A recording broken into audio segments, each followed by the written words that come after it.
Have you ever stopped to ask yourself if it's possible to achieve more by actually doing less?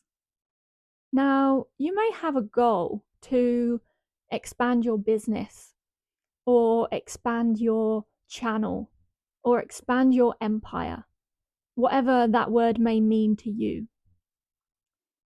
Now, have you ever stopped to consider whether it's actually possible to bypass the constraint of time? You may have got to where you're at today by relying on hustling and high productivity and working really hard. And now you may find yourself in a bit of a predicament where you still have the desire to expand and do more, but you're actually struggling with the symptoms of burnout and hitting your boundaries, overwhelm. Now, that probably makes you feel depleted. You're probably feeling kind of stuck. And it's probably an enduring sense of unfulfillment, of not really knowing, well, how do I move beyond this point?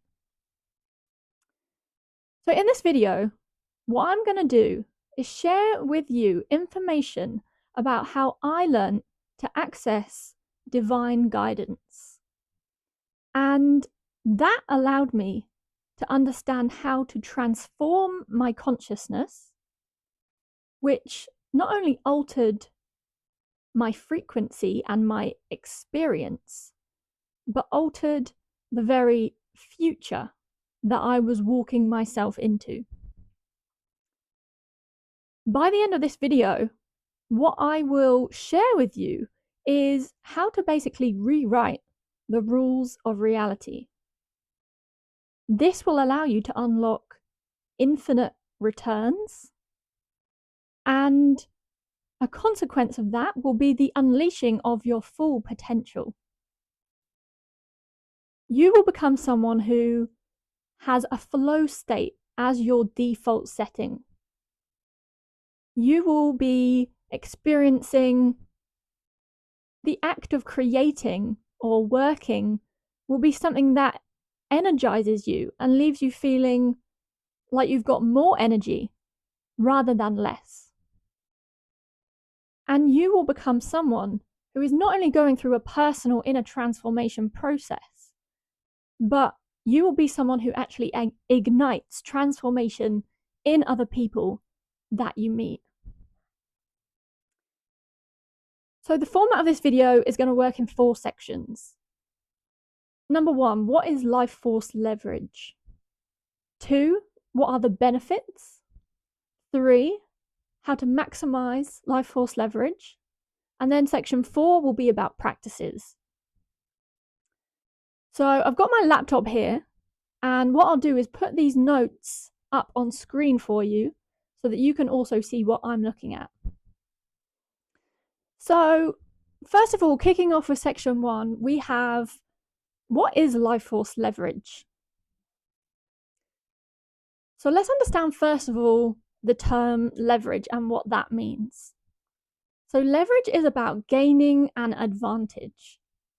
So you can see leverage demonstrated when you go to a children's playground and there's a seesaw.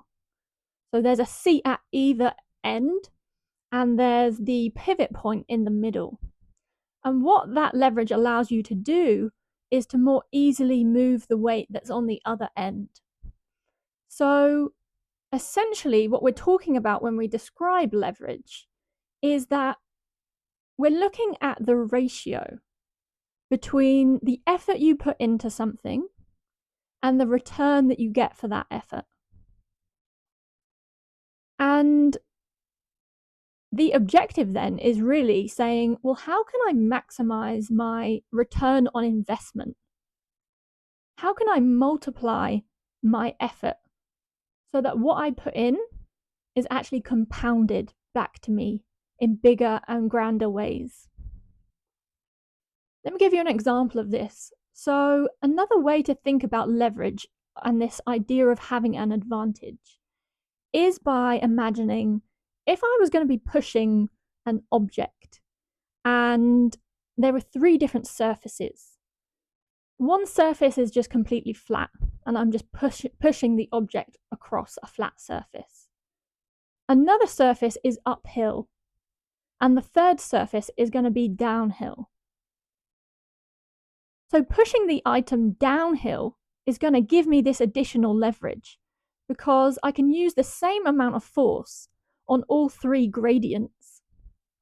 And the downhill slope is actually going to help me to push this item further than if I'm pushing uphill or pushing flat. So the item will actually go further without me having to exert any additional effort or force. So that's another example of how leverage can play out, this idea of getting more back for whatever you're putting in. And so that example, it's interesting to note that what I'm actually using there is tapping into an existing natural law, which is the idea of exploiting the law of gravity to help me push something along. Because when it's going downhill, gravity is also giving me that extra momentum. So we can use these natural laws or these principles when we know how they exert force in our reality. We can understand and identify how to harness a force that already exists outside of us. And this is going to lead us to then being able to increase our efficiencies, increasing our output, increasing our value based on tapping into how do we utilize, how do we exploit these natural laws and these forces that already exist. So then, exploring the term life force, what I'm really talking about there is life force energy. So in the Himalayan yogic tradition, life force energy is known as the word prana. And this is actually a concept that is identified and is acknowledged across the whole entire world. So if you were in, let's say, Hawaii, for example, they call it mana, this life force, vital energy that permeates all things, all creatures, everything in reality. And it is this divine essence, this divine vitality that exists in everything. Now, if you were in China, then it would be called either qi or qi. I think the Hebrew word is something like ruach, is like spirit. And I know in ancient Egypt, it was the word Sekhem. So what you will find is that this same word or this same concept is being labeled with different words in different traditions, in different parts of the planet. But all of those groups are all really talking about the same concept. I know also in Nigeria, the Yoruba people would call it Ashe. Or also in Christianity, you can think of the equivalent word as being the Holy Spirit. The Holy Spirit to a Christian is essentially what the yogis study when they're talking about prana. It's the same thing, this universal divine energy that is flowing through all creation. So this pranic energy, this life force energy that exists everywhere and everything, this divine consciousness, this divine principle, this is basically directed by us using our focus. So you can think of your life force as being directed by wherever you're using your time or your energy or focusing your attention. And the impact that this has is essentially working like a fertilizer. So this is the actual divine creative principle of how our reality and our experience is being generated. Essentially, wherever you put your focus, wherever you put your time, It's like fertilizer that creates new growth in that place or in that area or on that energy. So the more you focus on the energies of peace, the more peaceful experiences and energies of peace that you will actually be creating for yourself in your experience and in your reality, for an example. And one important thing then to understand is as we use our focus or our attention as this divine creative fertilizer, what we can understand is that we are essentially creating shifts in our frequency, which is in the vibrational rate of your consciousness. This kind of scale that I've spoken about before in other videos, where your consciousness is like a radio, where if you change the radio dial, you can tune to a new frequency and you will hear a new station. So consciousness is the same, where you can shift up and down between states, say, for example, of being a low level of frequency would be very fearful, or a high level of frequency would be very loving.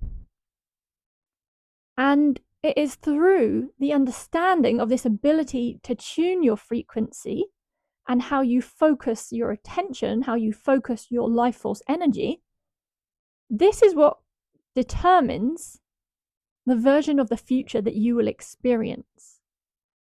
So in that way, it actually creates a timeline selection process. Let me give you an example. If I decide today I'm really interested in badminton all of a sudden, and I'm going to focus for the next year on badminton, and I want to start playing, I'm going to be practicing, I'm going to do it every single week, then what I'm doing is I'm throwing my fertilizer, my creative life force energy, at the idea of badminton. And I'm going to use my time, my energy, and my attention over the course of the next year. And the version of me that I will find myself being in a year from now will be someone who hopefully will be, fairly decent, quite good at badminton. Because of that whole entire year where I was like, this is just a thing I really want to focus on. This is a goal I have for myself. And so this is what I mean by when I'm saying timeline selection. When you decide to say, I am going to put my energy in this direction, on this particular outcome or this particular idea, it is like fertilizing a plant, that plant is going to grow bigger, bigger, bigger. And so a year from now, I will be Alice, the badminton player, instead of Alice, the person who's, good at golf or painting or whatever those other things were that I decided not to pursue. So this is what I'm talking about, where we're saying life force energy is literally how we navigate through time and decide on which version of the future we are gonna experience, which version of the future are we energizing into our reality. So moving on to section 2, let's now look at the benefits of life force leverage, now that we have a clearer understanding of what that word means. And so when I say now the term or the phrase life force leverage, what we're really saying is about gaining an advantage of how you're using your creative divine energy.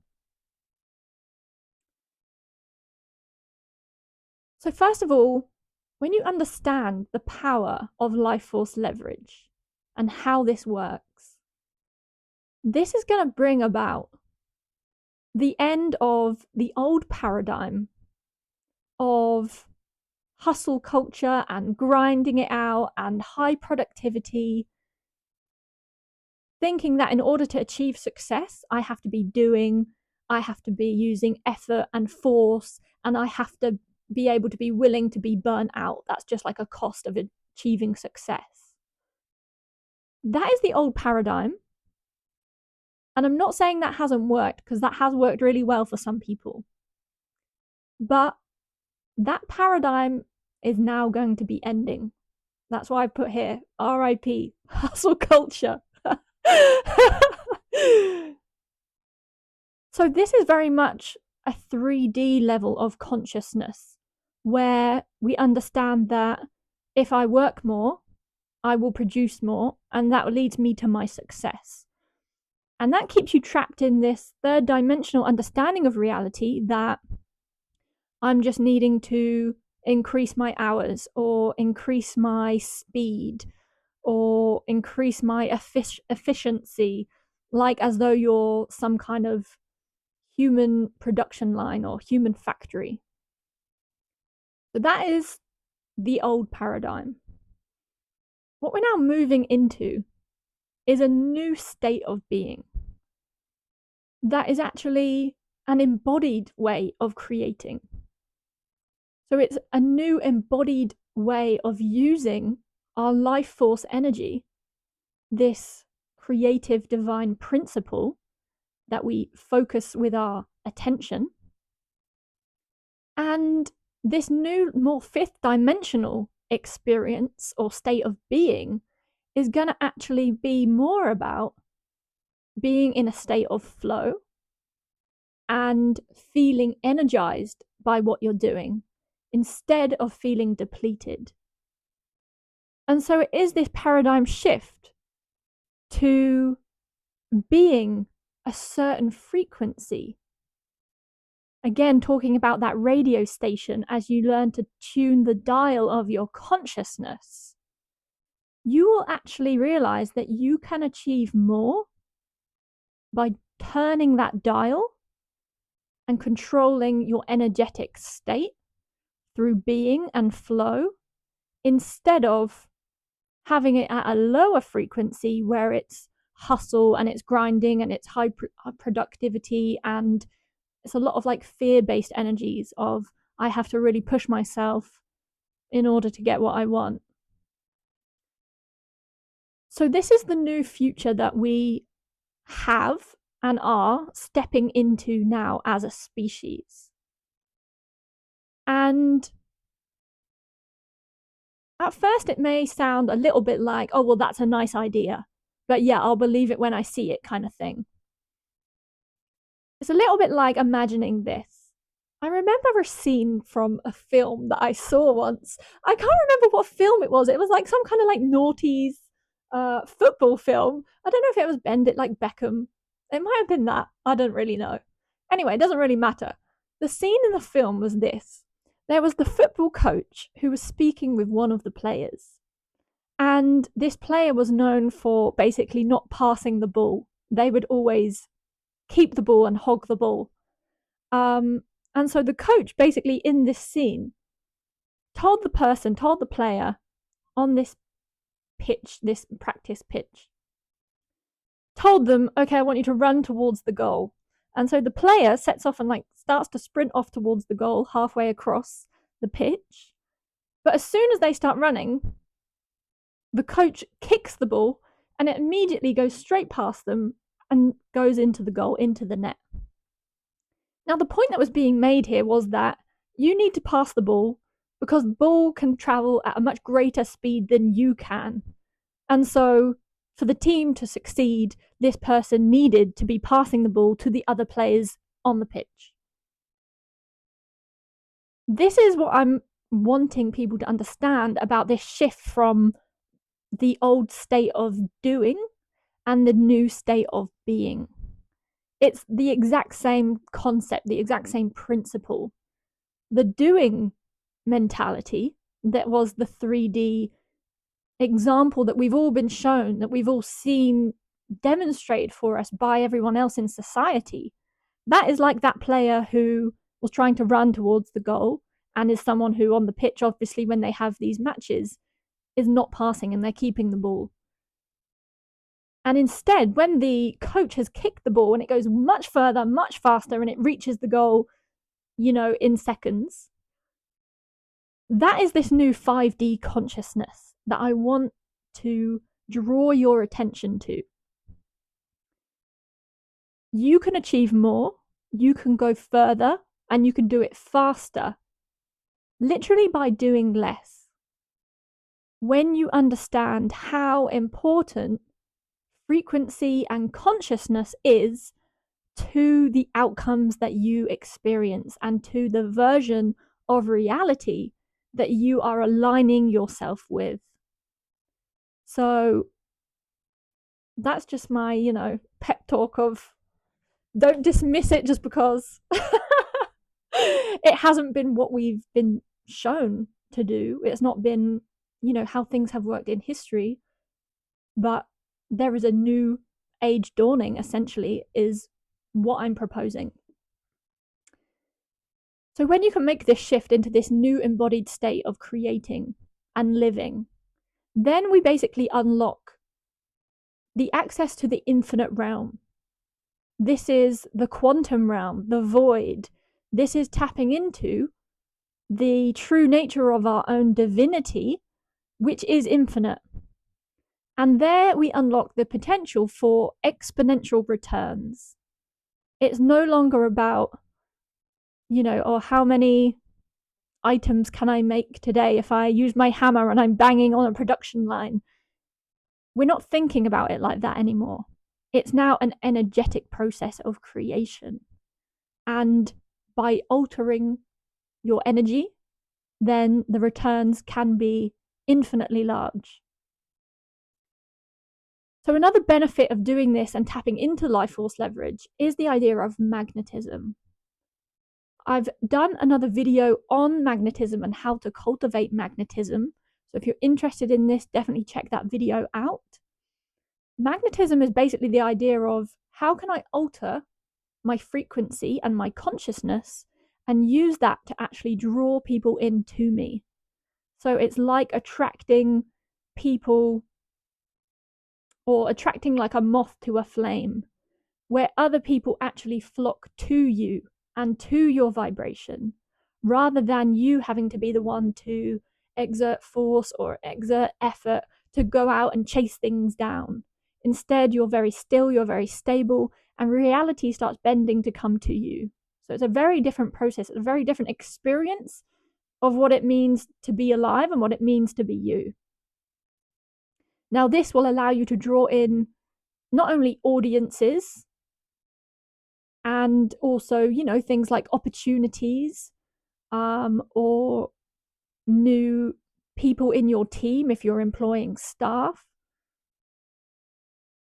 But you can also use this magnetism and this energy of magnetism to literally draw in future timelines and future versions of reality where the scenarios and the synchronicities come about perfectly for you in order to basically like leapfrog you to where you want to go, to who you want to become, and the goals that you have of this is the mission that I'm on and this is the purpose that I live for. So another benefit, we have impact. By altering your frequency and your consciousness using life force leverage, you can actually increase the depth that you can reach with the people that you interact with. So this is going to create, especially if you're someone who is producing content and sharing content to an audience, this is going to deepen the resonance that you can have with those listeners, with that audience. And rather than it just being content that you're putting out that might be perhaps surface level, or I don't know, things that are just entertaining, helping people numb out from their experience or their reality or their feelings. Instead, what we're really saying is we find a way to like pierce through the veil and pierce through into deeper layers of people's consciousness and their internal state. And they will feel that depth and they will respond. They will feel seen in ways that they haven't experienced before by the content that you're able to share. This will then also allow you to use this to your benefit in the way of community building and creating collectives of people who gather, who have shared interests and shared intentions around the information that you are putting out, and bringing people together in a way that they feel like, okay, I have a community here of like-minded people. I'm not doing this on my own. It's a way for people to connect with other people that are maybe in other places in the world or in their local area that have a very specific or niche content or specific interest based on the content that you are sharing and putting out. So then we also have another benefit is going to be receiving. So by using life force leverage, you will be increasing the amount of clarity, the amount of intuition, and the divine guidance that you are able to receive and you are able to access and that you can tap into. This is very much the channeling of the part of your consciousness which is actually omniscient. Because when you understand that each of us has a inner core, which is this divine consciousness, it is the infinite, it is all-knowing, you can cultivate a closer and deeper connection to that part of yourself and therefore access more easily and with more grace and more ease, more flow, access information and guidance about, okay, what do I do now? Or how do I navigate this situation? Or who is the person that I should hire out of these candidates? So you will have a stronger sense of internal knowing that this is the path forward I need to take. This is the choice I need to make in this particular decision that I'm trying to move forward on. Another benefit is accessing, similarly, the idea of becoming the visionary. So when you are accessing this infinite divine aspect of your consciousness and you're able to tap into more of that intuition, you will actually be able to download and access ideas of how to innovate and how to create from the unknown, from the future timelines. You will be calling on information from the future that will tell you, okay, this is what I'm going to do to create this new project or this new type of content or this new business venture. Rather than doing the status quo, which has been everybody looking at what's been done in history and taking the examples of past experience as basically like the menu of choices that we have to decide between. Instead of choosing from history, you will be able to create from the unknown. This is the true innovator's gift of drawing down new ideas that have not been seen before. And that will quite literally steer reality into a new direction. This then is the activation of your genius mode, the divine gifts and the divine brilliance that you have inside of you, whatever that may be, wherever it is that you really like light up and you feel really passionate, and these are the skills or the abilities or the moments where you're just in that amazing flow state and you feel like, oh yeah, like I feel most alive, I feel most me when I'm doing this thing or talking about this subject or when I'm building in this way. This will literally be the channeling of your innate genius. That will become the new norm for you to access that state, rather than it just being those occasional glimpses that happens once in a while. The internal state that this will create then is going to be so peaceful. When you can be living more in that flow state of, oh, I'm just kind of flowing with life, I'm creating, I'm feeling passionate, I'm feeling inspired, you will have not only just like a peaceful state, but you will be experiencing like a deep inner fulfillment in a way that I'm going to, assume that most people aren't living from this place, definitely not most of the time. So this new version of you will feel peaceful, will feel present, will feel very deeply grounded. And that will bring out this new level of joy and motivation and almost like ecstasy feeling of like, wow, like this feels amazing to be me in a way that you haven't yet probably tapped into. And you will become a spark of transformation that, as you cultivate this inner transformation on your own path, you will literally become someone who ignites transformation in others. So that will be the people around you, maybe in your team or your friends, your family, but then also in your entire audience. If you're someone who is involved in the process of creating content that goes out to a large audience, then that frequency that you are holding, the frequency of your consciousness, is imbued in the content that you are creating and your team members are contributing to. So this transformation will actually spark and ignite changes and shifts in other people, including your entire audience. And then if you take one of those as an example, think about how many people that one audience member also is engaging with and living with, and how many lives they are touching on a daily basis. So this transformation process literally spreads like fire.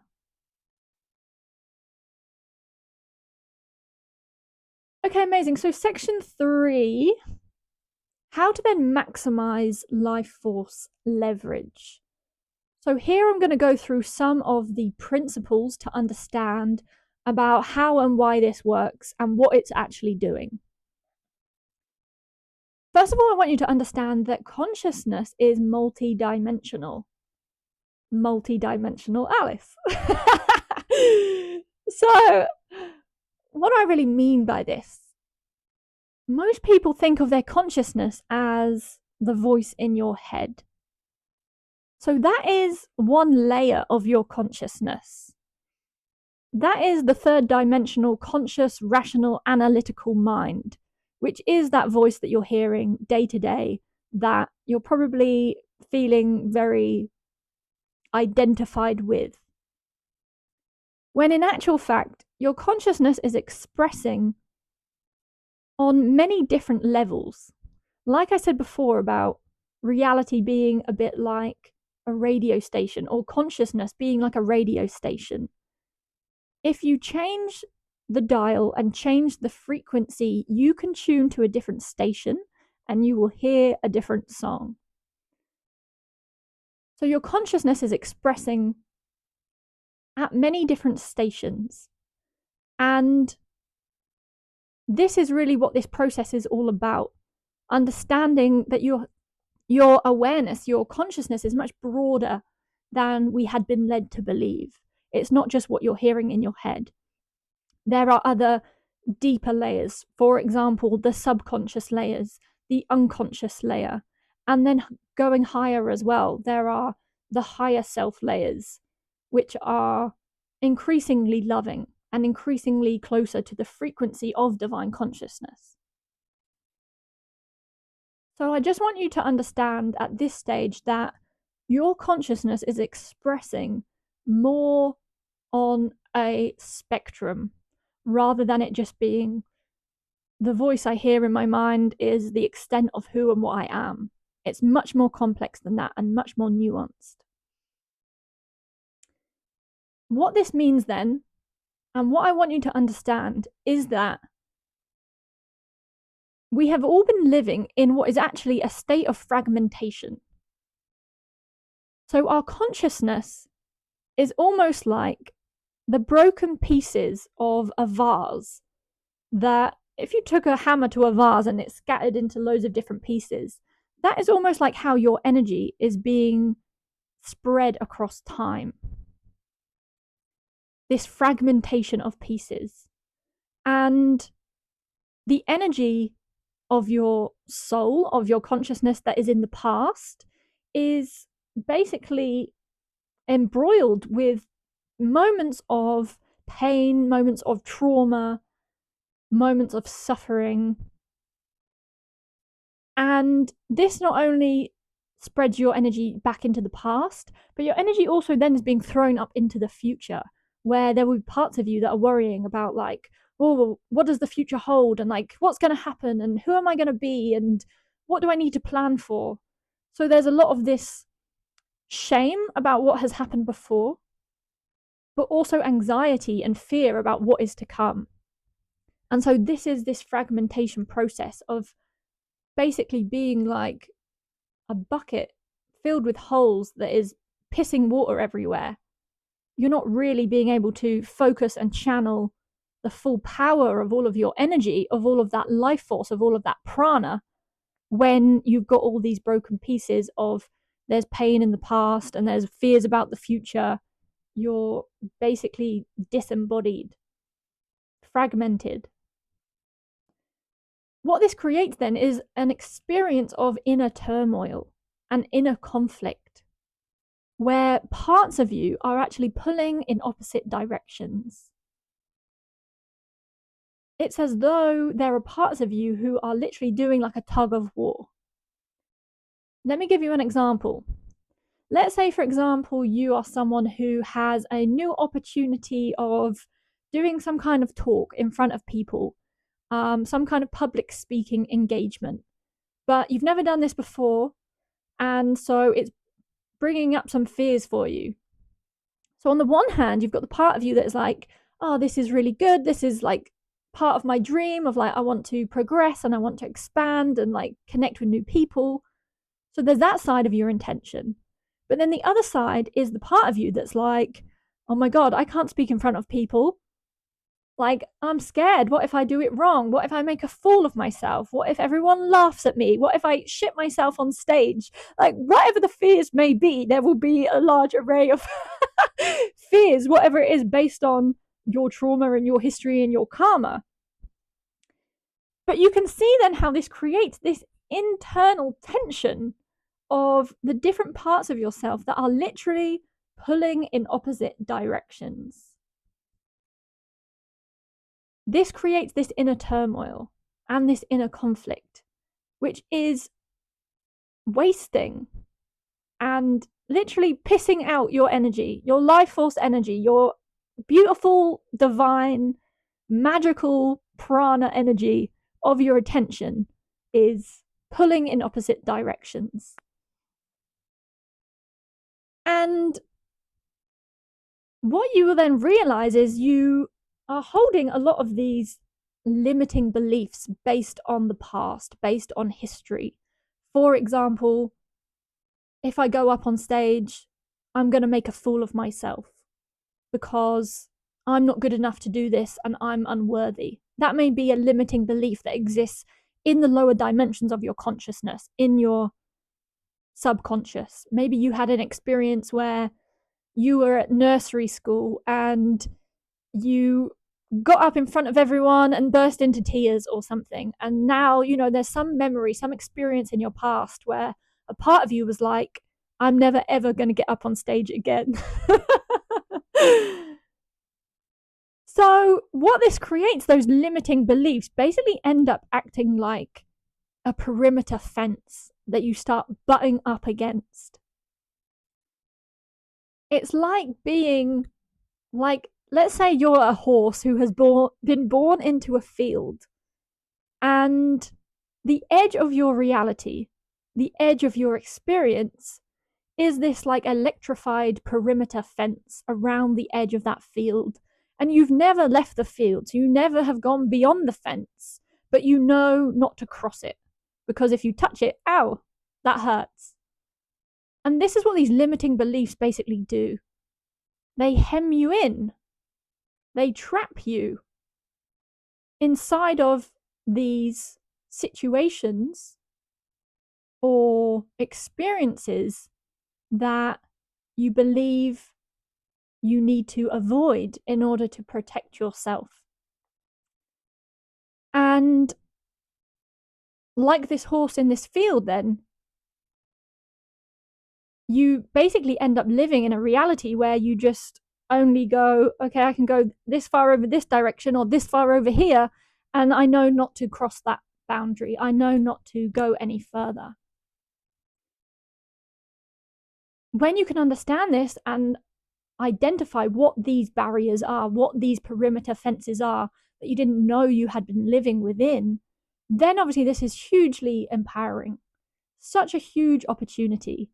Because as soon as you can get conscious awareness about the fence, then you have the gift of being able to make a different choice. So this then is the idea of becoming the dysfunction detective. When you can shift from moving into the state of blind dysfunction, which were patterns that you hadn't consciously been aware of, that you didn't know you were living in agreement with, when you can move from blind dysfunction into conscious, aware dysfunction by just being able to even say, oh yeah, I'm really scared of public speaking because there's this belief that I'm holding that I'm going to go up and I'm going to make a fool of myself, or everyone's going to laugh at me. And oh yeah, there was this time when I was 5 when at nursery school I cried in front of everyone and then I vowed to myself, oh, I'll never do this again, or whatever it may be. This is just a random example. Once you can move from being in blind dysfunction into conscious dysfunction, then you have moved yourself into the amazing position of empowered choice, because you can then see and understand the actual texture of what it is that you have been holding. And then you can decide, well, how true is this? Is this a belief that I want to continue living with? Or is this something that I can choose to transmute this, choose to transform this, and replace it with a new belief that actually I can handle whatever happens? If I do something wrong, it doesn't matter. If I go up and make a mistake, I'll laugh it off and everyone will laugh with me and then they'll all think I'm great. Like, there's so many different types of beliefs that will bring about different versions of the future based on what consciousness you are holding. So stepping into empowered choice then allows you to actually go through the process called consciousness alchemy, which is this transformation process. It's the identification of these energy packets, these energy and belief systems and trauma that exist in your consciousness field. I'm talking about something physical. I'm not talking about something that's like immaterial or woo-woo or just an idea. Like, you literally are existing within a bubble of energy. I call it the hamster ball. That's the technical term. Around your body is an aura. It's a giant sphere of energy that is consciousness. That is actually really who you are.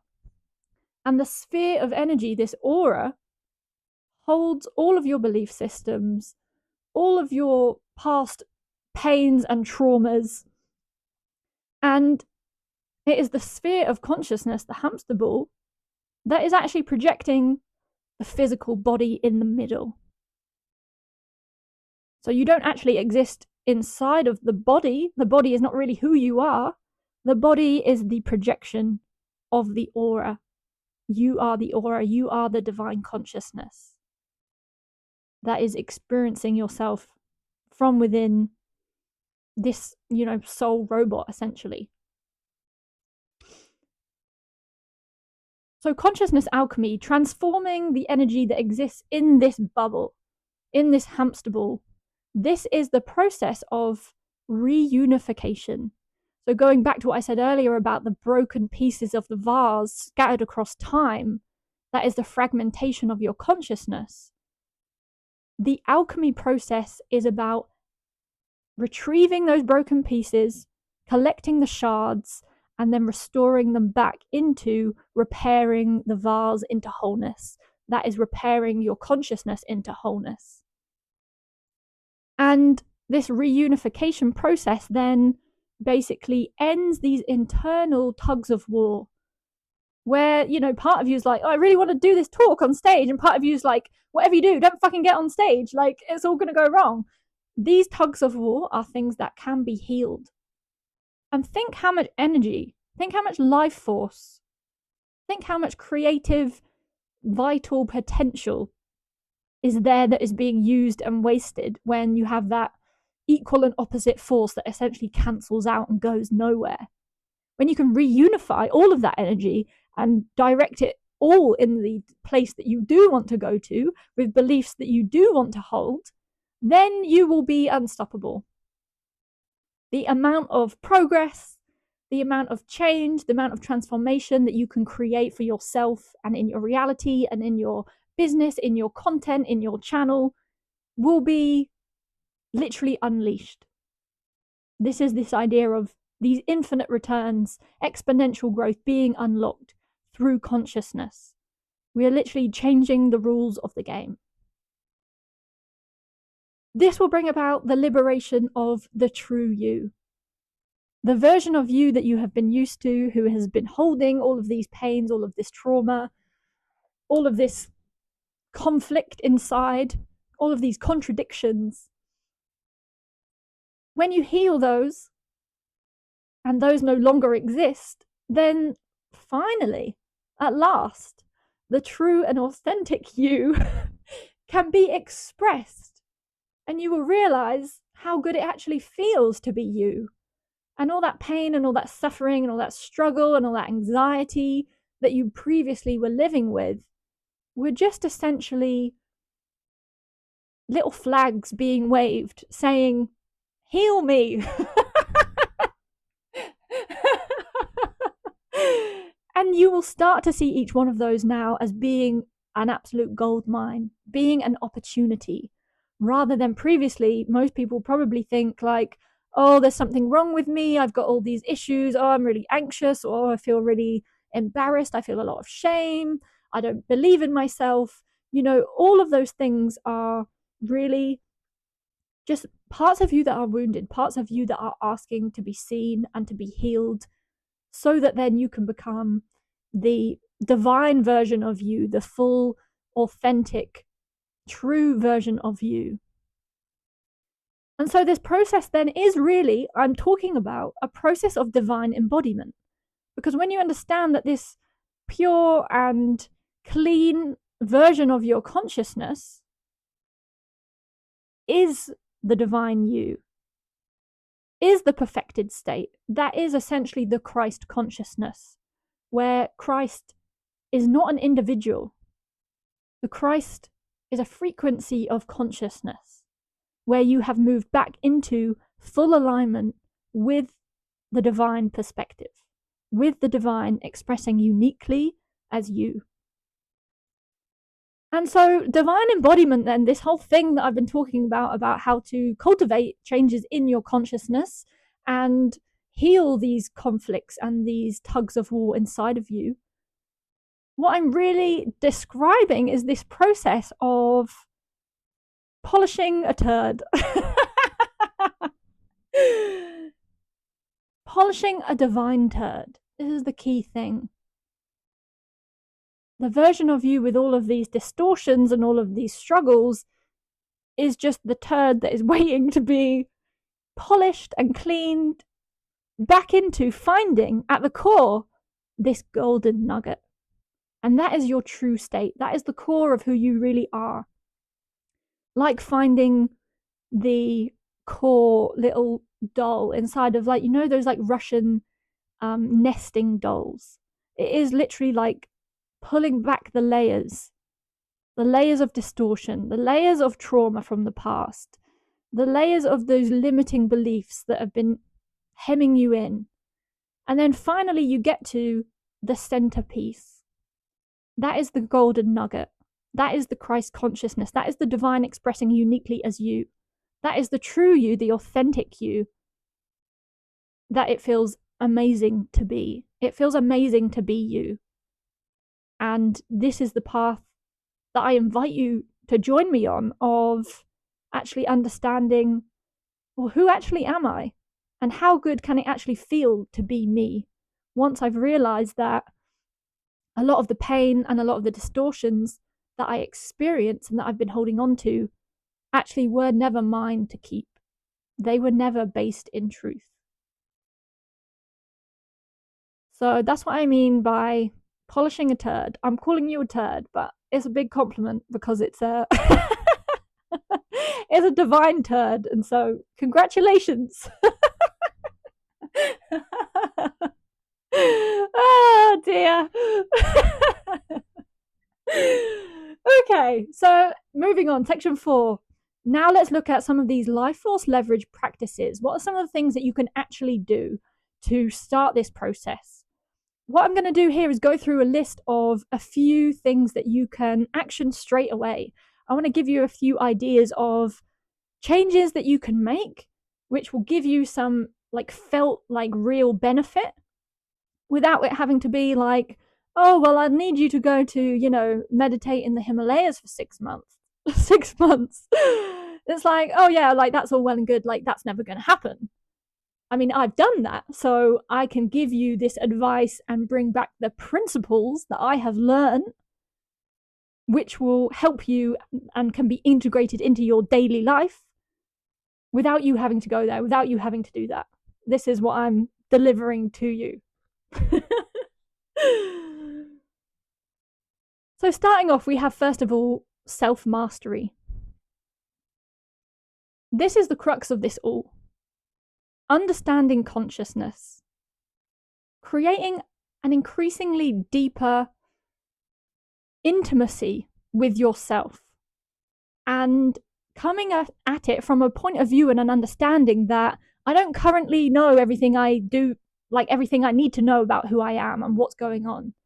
It's almost like the acknowledgement that there is so much to learn and there is so much to uncover, and feeling excited about that and feeling inspired by that.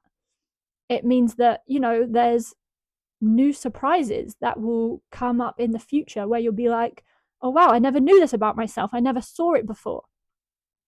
So self-mastery is really going to be a process of contemplation, spending time with yourself, spending time with your thoughts. When you're not doing it with some objective, you're not saying oh, let me contemplate on the future of my business, or, what am I going to do about my HR issues, or whatever the problem may be. It's really about cultivating time to be literally with yourself and seeing what you can discover. I read a small portion of one Carl Jung book once, and one reference from that book was that he said he was having a recurring dream where he would be in his house in this dream, and he would suddenly discover a new room in his house in the dream, and there would be this new door that he would open, and there'd be an entirely new room. This is essentially what I'm talking about, this process of self-mastery and contemplation. The house is representative of who you are, your mind, your consciousness. And I want you to understand that there are many rooms still yet to be discovered. So go into this with curiosity. Now, contemplation might look like doing some journaling and seeing what comes out, carving out some time to just put your thoughts down on paper, bare your heart out. Let your fears be expressed. See what comes forward. That might be one way of doing it. Another way of contemplation might be going on a walk, spending some time in nature. If you did even just a 30-minute walk out in nature on your own, and just allow your thoughts to really tumble in whatever direction they want to go, and see what comes up, see what new ideas, what new intuitions, what new guidance you feel like you're being called to explore or called to move in this direction. Or, of course, you can use contemplation as well, literally in meditation. So quite often when I meditate, I won't necessarily try to completely quiet the mind. I know that's what people typically are told to do, or how you think of meditation. But a really powerful way to meditate is to have an internal deep contemplation with yourself and allowing yourself to explore and analyze and express deep ideas and deep intimate thoughts and connections and questioning, unraveling of thoughts, of, I said about the public speaking, why do I feel like this? Or, why do I have this fear of this particular opportunity? Or why am I in resistance to doing this new thing, this new way? And like keep questioning, keep unraveling, keep saying, well, what is it that I'm afraid of? And how does that actually make me feel? And why do I think that that terrible worst case scenario might happen? Where has that come from? And why do I think that I would do that? It's like keep unraveling it until you really get to the core of what is going on. So that is contemplation. Pick which form most suits you. The next practice is the idea of will, which again is going to be a great topic for a contemplation. If you want to do a walk or a meditation and contemplate this topic, that would be fantastic. What I want you to start thinking about is the idea that there are two types of will. We have a personal will, and there is a divine will. This is the basis of the very divine experiment, the divine simulation that we find ourselves in. We are in a divine experiment of free will. What that means is we, as units of divine consciousness, as nodes in a network of divine consciousness, we have the ability to decide, this is what I want to do. That is the use of personal will. But there's another will. There is the will that comes from the divine aspect of ourselves, which is going to be the divine plan for who we are and for our collective reality. So I want you to start considering and contemplating this idea of there are two wills. Now, let me give you an example. In my previous life, I don't even mean my previous past life, but before my spiritual awakening happened, which was only in 2022, I didn't have a divine connection that I was aware of. I wasn't aware that there was support from divinity or from spirit or from the unseen. So I was just making my own decisions and just doing whatever, the same as most people are doing. And I was taking advice and using examples of things that I saw outside of myself. So it might be the advice of my family or my parents, or it might be the programming that we're told from society about, oh, well, you need to go to school and then you need to study at university and then you need to apply to a job here and then you need to do this. Those things are all coming from external to us. These programs about this is what is expected of you, and there's this pressure and this expectation that you should follow this path. So all of that is like all personal will. The other alternative is the divine will, which is saying, how can I tap into receiving the intuition, the guidance, the breadcrumbs from the infinite part of myself? What is God's will for me? And understanding and knowing that actually you are a fractal of divinity. So God's will is not the will of someone else for you. It is the will of the true you. It's a really important detail to understand. Divine will is your will when you understand who and what you truly are outside of the baggage and the distortions and the limiting beliefs that you have accumulated. Those things will be pulling you towards personal will and pulling you away from divine will for yourself. Next of all, we have the idea of zooming out. So this is, again, a really interesting and powerful consciousness exercise to do.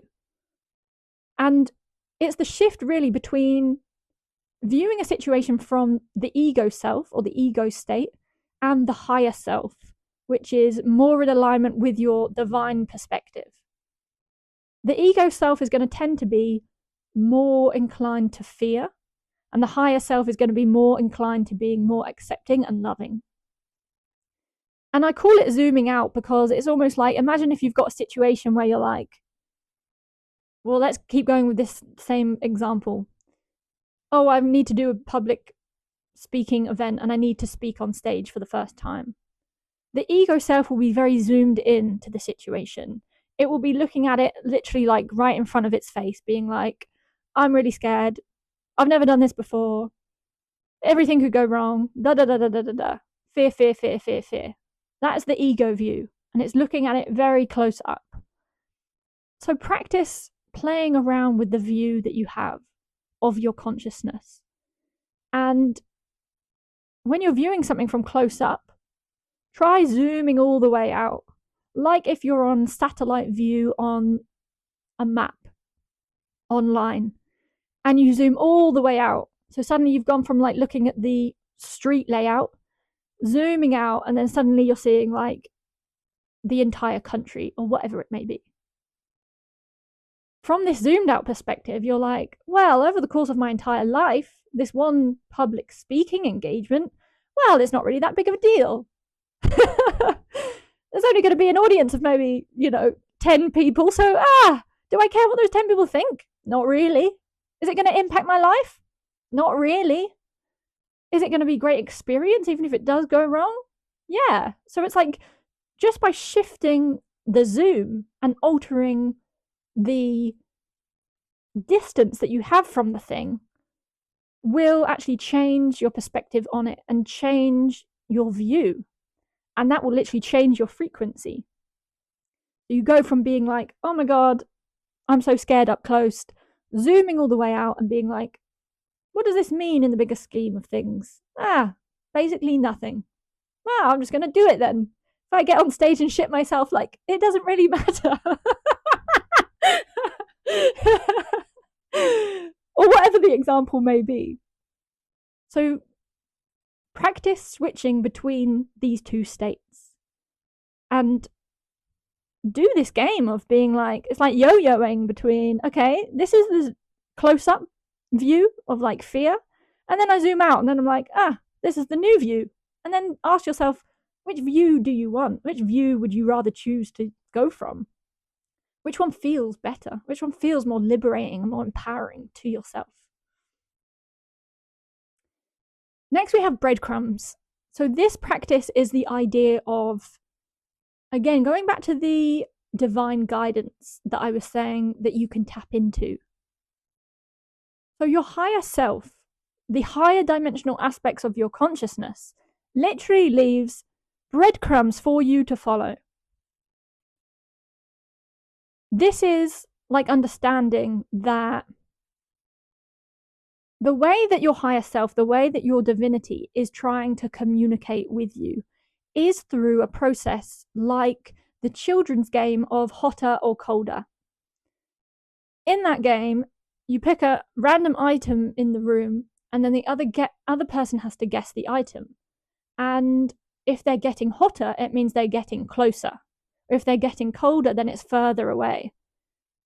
So you are actually having this same game play out with yourself and your divinity, where the closer you get to what you're meant to be doing, you will feel more joyful, you will feel more passionate, you will feel more engaged.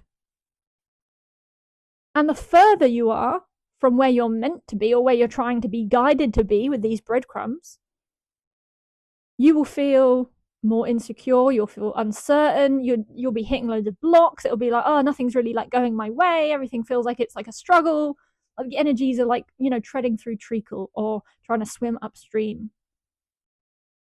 So try practicing and thinking about this joy compass. What it means is your higher self, your divinity, your consciousness expressing literally in higher dimensions of reality is trying to use your joy and your internal state as a way to compass and direct you to say, this is where you should go. This is going to be the best outcome for you. And so instead of having that compass that is set to north of like, okay, which direction do I go in? Your joy becomes the compass. And it will guide you. On a similar note, we can start to find these clues from spirit, from the divine, from your higher self in reality. And it's like being in an escape rooms. So in an escape rooms, you're looking for clues. You know, if you've gone to one of these, it's like when there's a poster on the wall and it's got some kind of like strange code or number, you're like, well, this definitely means something. Or, you know, there's something over here where it's like, oh, there's this box with a padlock. And you're like, well, we've obviously got to try and get into this somehow. So your very reality is intelligent. It is divine consciousness expressing differently. And so there are clues and there are basically guidance that is being laid out for you in the same way that an escape room is giving you guidance and leading you to find a certain route. So look out for signs of your intelligent reality. Look out for signs literally in your reality where it's like, oh, there's, you know, this one particular book has been recommended to me 3 times in the last 3 days. And it's like, oh, what are the chances of that? Like, it keeps popping up. That means that, like, there's probably a nudge that is happening, which is saying, like, it'd be really useful for you to follow this up and to, like, explore this path further. So play with that. Ask for guidance. Ask for signs in your reality and see what comes up. See what you get. And when you become consciously and intentionally aware that there are signs and there are clues, then things will be able to come forward to you in more profound and more obvious ways than before. If you're living in a reality where that's not a thing, that doesn't exist, then you'll be creating an experience where you don't get clues, you don't get breadcrumbs, but they are real and they are available to you. But you almost first have to have the intention to say, that's something I want to experience. Next practice is how to tap more closely into your intuition.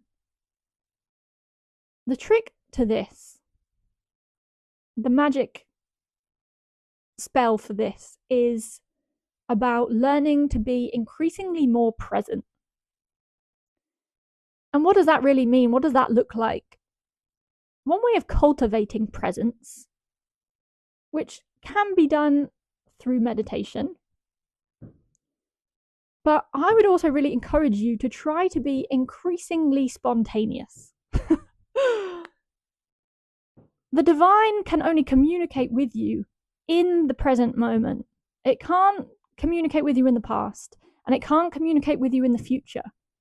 So you're riding this eternal wave of the now moment through time, through your experience. And so the divine will only ever come to you and communicate with you in the now.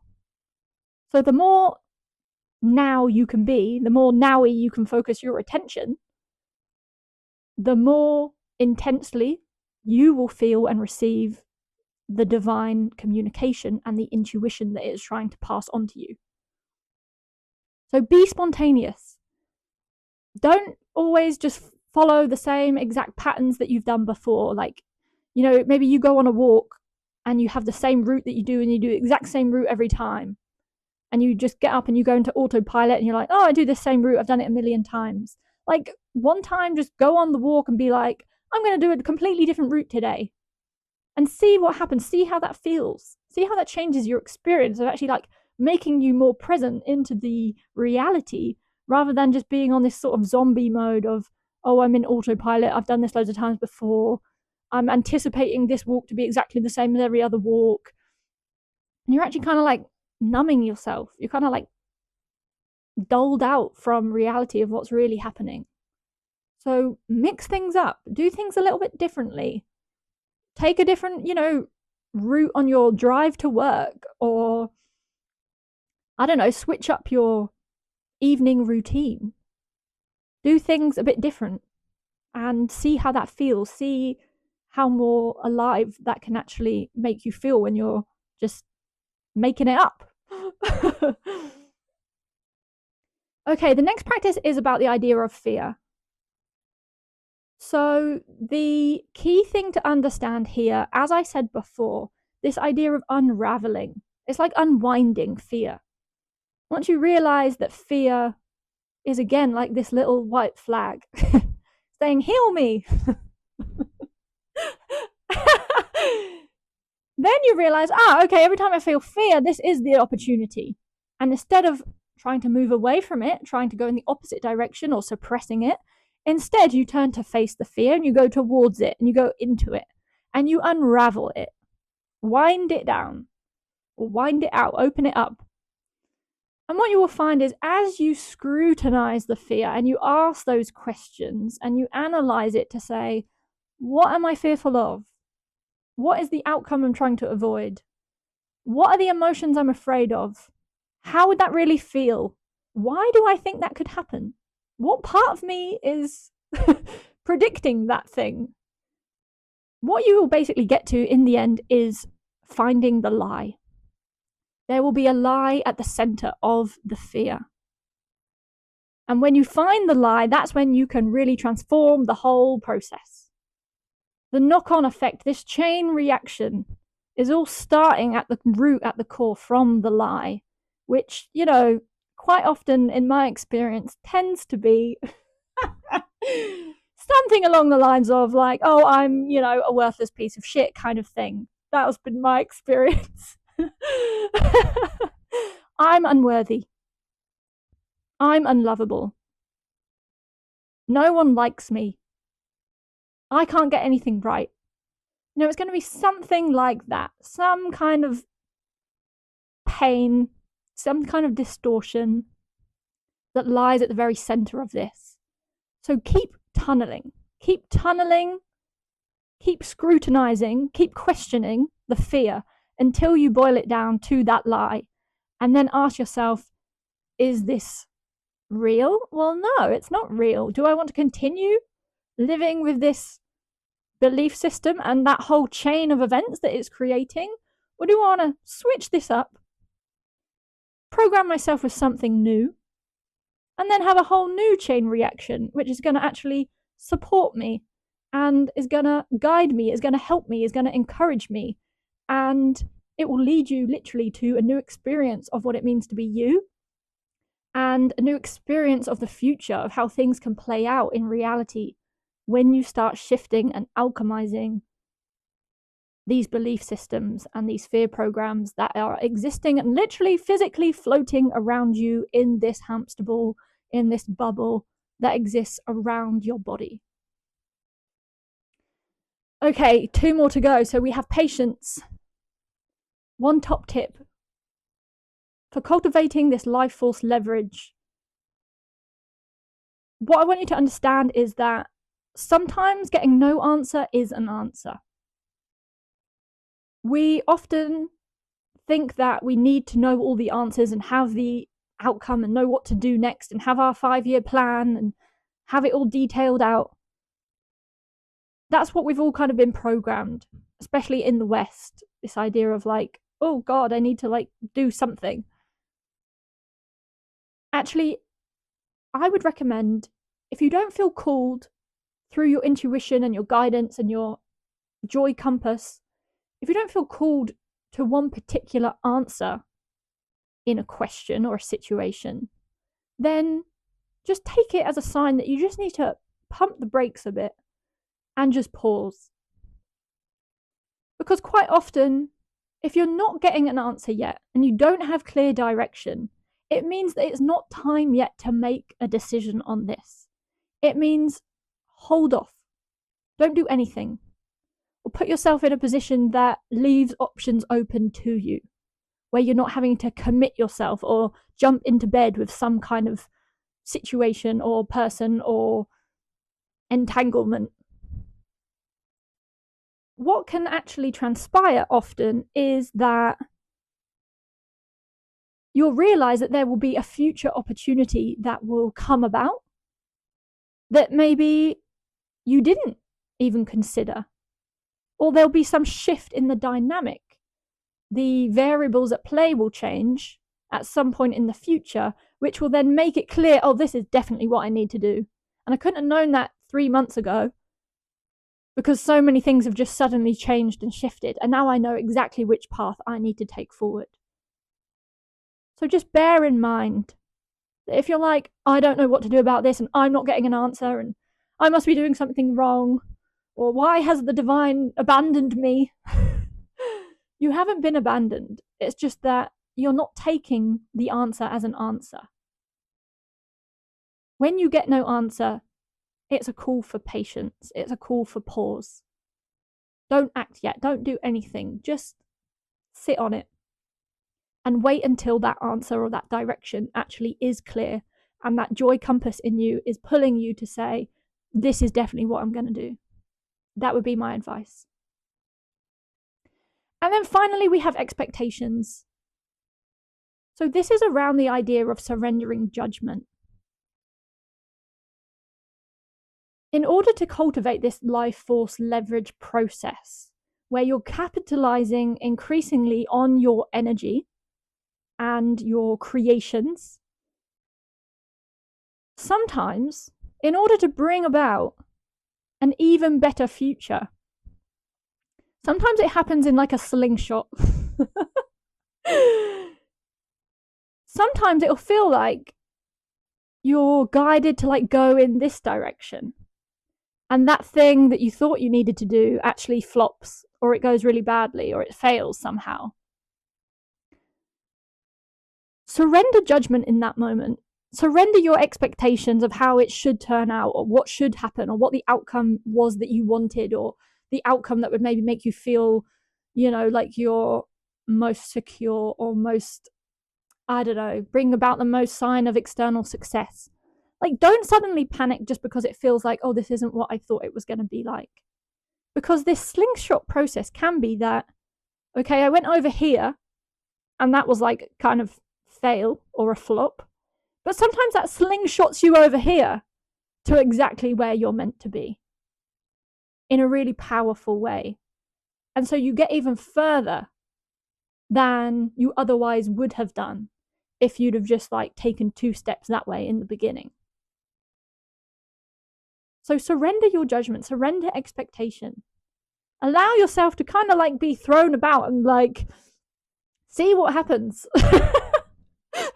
Sometimes it can be counterintuitive in that you don't get the outcome you want, but know that it is leading you over here.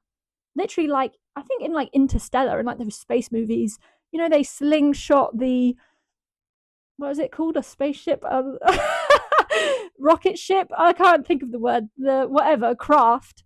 It slingshots sometimes around a planet, which might seem paradoxical that it's like, oh, moving in the wrong direction, but then the gravitational pull actually flings you where you need to get to. So just bear that in mind. Sometimes reality is creating a path for you to get further ahead than you could have even thought for yourself. And sometimes it might look like going in the opposite direction, or getting nowhere, or having like a failure, or doing something that doesn't bring about any results, or putting something out there, or some content, creating something that like people don't respond to. Like sometimes that actually is just the breadcrumb, the stepping stone that's going to leapfrog you and slingshot you to where you're meant to be. So play the long game. That would be my advice. Okay, so what now? I just want to give you 3 top tips based on everything I've said in this video. So my top tip number 1, go away and schedule 1 hour to be spontaneous. That is, of course, an oxymoron. It's meant to be funny. Schedule time to be spontaneous. Most people are living according to a calendar that is very, booked up back to back, or, maybe you've got 6 weeks of weekends all planned out already, and you don't know, what you'll be doing after that. But like every weekend, it's like, oh, we've got all these plans. I know what I'll be doing. What you're really doing is making decisions from the past. So when that moment comes, when that 6 weeks time arrives, what you'll be doing is living out decisions that you made 6 weeks ago or months ago. So my top tip is to start by literally scheduling an hour of your week where you're going to be totally spontaneous. Put it in your diary. Oh my God, my foot's gone numb. My foot's gone dead. Put it in your diary. 1 hour of spontaneous activity, and just watch and bring some awareness to how much your mind will try to plan something before. You'll realize like how addicted your mind is to coming up with ideas and projecting into the future of like, oh, well, I could do this, or I could do this, or I could do this. Like the whole point of the activity is you arrive in that present moment at the start of the hour, and only then can you tell what is it that you feel called to do in that exact moment. So there is absolutely no planning involved. And just see spontaneously what you could do out of infinitely many things for that time, and see what unfolds, and see how you feel. See how perhaps liberating that might be. Like, honestly, you'll realize that like having plans is like so overrated. Because in that moment of spontaneous living, you will feel more alive. And you open yourself up to receiving from infinite potential, from infinite creativity, rather than just experiencing plans or decisions that you booked in 6 weeks ago or 6 months ago. So that's task number 1. Task number 2, do a meditation for 10 minutes on the mind versus witness. So this is this idea of like ego self and higher self. Just for 10 minutes, concentrate on the mind, the analytical mind, and the thoughts that you hear. And then play around with switching between being the mind itself and then switching to the awareness, the presence that is witnessing the mind. And you'll realize there's 2 positions that you can hold, and move between them. Start playing around with this. I am my mind, I am my thoughts, I'm thinking all these thoughts, or I should be meditating, or, had a hard day, or I'm stressed about tomorrow, blah, blah, blah, blah, blah. That's fine. That's in state 1. You're just in the mind. You are the mind. You're imbued with the thoughts of the mind. You're identified with the mind. That is state 1. That is success. And then switch it up and then say, oh shit, I can like literally step out, step back, and I can observe the mind.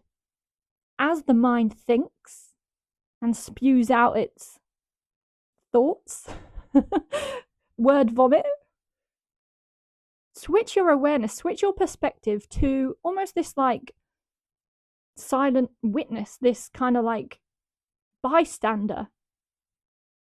That is the presence listening to the mind. And then jump back between. This is literally the jump between ego self and higher self, the part of you that is like fear-based and part of you that is more in alignment with your divinity. So play around with this, jump around the 2. Do the mind for a couple of minutes and then switch to witness, and then back to the mind and then back to the witness. It will honestly blow your mind if you do this and experience this and realize this has been true all along. This has been the true case of your consciousness and who and what you really are. These 2 different perspectives, these 2 different positions that you hold simultaneously always. So then task number 3, ask for 1 sign in your reality. I have a friend, she's not dead. I have a friend who has a habit of basically asking for signs and using animals. So she will put out like an intention to her spirit guides, or just to spirit, or just do it as a prayer, however you want to do it.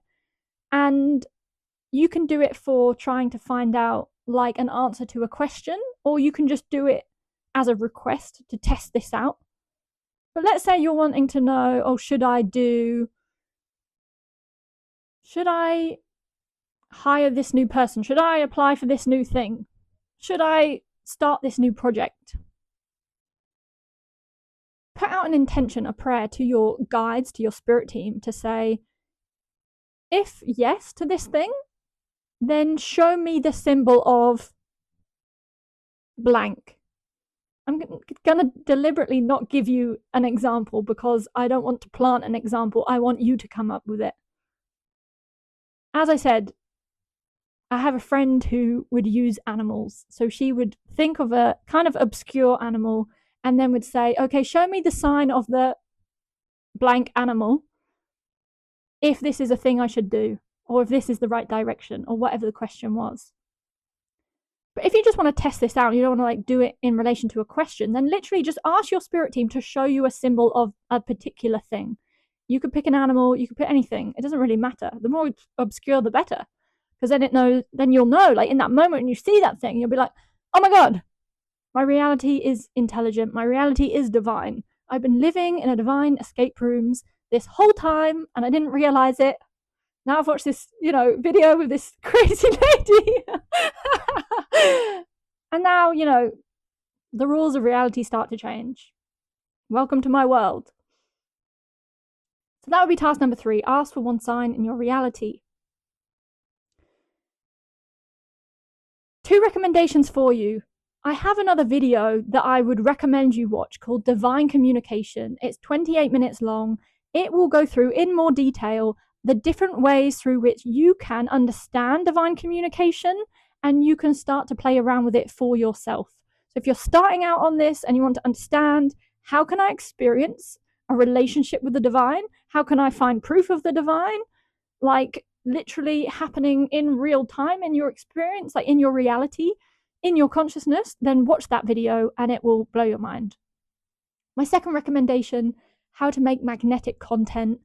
That is a 50-minute video all about how to cultivate magnetism and allure in your aura, in your frequency field, in your energy.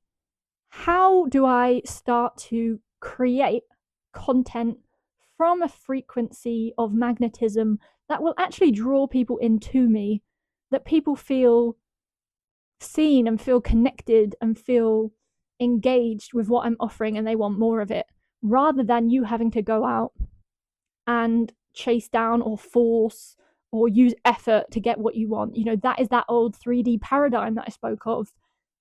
Cultivating magnetism is stepping into the state of being instead of doing. That is the new 5D consciousness that has arrived. If you enjoyed this content, then please remember to subscribe to the channel. I would love to hear from you. If you enjoyed the video, please give it a like so I know what you're thinking, what you're feeling. Share your thoughts with me in the comments. How did this go down? What was your experience? What made sense? What questions have you got? Let me know. One question I actually have specifically is, how many practices would you prefer me to cover? So if I do videos like this in the future, would you prefer option 1 is a longer list of practices that I go into only a small amount of detail in? Or option 2 would be, would you prefer me to do a shorter list that I go deeper into the detail? Tell me what you think. Tell me what you want. I can only alter this content and my approach based on what I think will serve people the best and what you need. So let me know, drop it in the comments. And look, if you're someone who doesn't want to put a public comment on YouTube, I get it, message me on Instagram. Totally private, no one will know. You can give me some feedback, share a thought with me, share a question with me if you're not sure about something, or an anecdote. If you've tried these practices and you have an experience of something, please tell me. Please. I would love to hear it. Please let me know how you get on. I'm rooting for you. You can fucking do this. I've got this. Thank you for joining me and sending you loads of love. Enjoy this amazing, crazy adventure of discovering what it means to be human and literally starting to experience your own divinity. Wow. Is there any greater gift? I don't think so.